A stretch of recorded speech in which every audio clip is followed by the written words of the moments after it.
ఈ programme traffic డిస్ట్రిబ్యూషన్కి వచ్చిన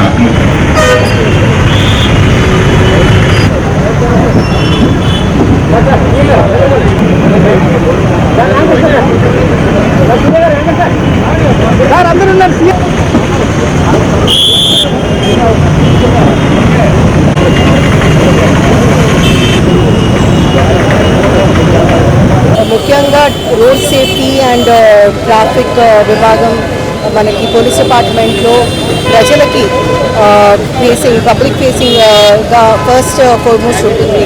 so అందులో ప్రజలు పోలీస్ని ఎట్లా వ్యూ చేస్తారు, మన పబ్లిక్ పర్సెప్షన్ ఎట్లా ఉంది అనేది ట్రాఫిక్లో బాగా తెలుస్తూ ఉంటుంది. సో నెల్లూరులో చూస్తే ట్రాఫిక్లో మనకి మ్యాక్సిమం అందరూ పోలీసులు కృషి చేస్తున్నారు. North traffic and south traffic 2 divisions ఉన్నాయి. అందరూ బాగా కృషి చేస్తున్నారు. బట్ ఫోర్స్ పాపులేషన్కి తగ్గట్టుగా లేనందున మనకి కొంచెం ఎన్ఫోర్స్మెంట్ ఇబ్బందిగా ఉంది. దాన్ని మనం సెట్ చేయడానికి లా అండ్ ఆర్డర్ సైడ్ నుండి కూడా పోలీసులు అందరూ కూడా వాళ్ళకి అసిస్టెన్స్ ఇవ్వడానికి ట్రై చేస్తున్నారు. పీక్ అవర్స్లో ఎస్పెషల్లీ కొంచెం ఇబ్బందికరంగా ఉంటుంది. చాలా వరకు మన మున్సిపల్ కార్పొరేషన్తో కూడా కోఆపరేట్ చేస్తున్నాము. వాళ్ళు ట్రాఫిక్ సిగ్నల్స్ అవి కూడా కొత్తవి పెట్టడం జరిగింది.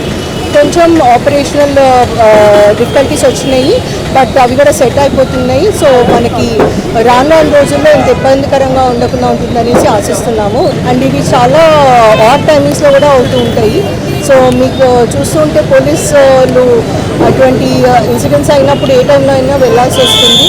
సో దీని అంతటి చూసుకొని మన వెల్ఫేర్ పరంగా taking care of our traffic police చాలా ఇంపార్టెంట్ అని మనం ఈ ఇనిషియేటివ్ తీసుకుంటున్నాము. అలానే ప్రజలకి విజ్ఞప్తి, కంపల్సరీ హెల్మెట్ అవేర్నెస్ అనేది ఉండాలి.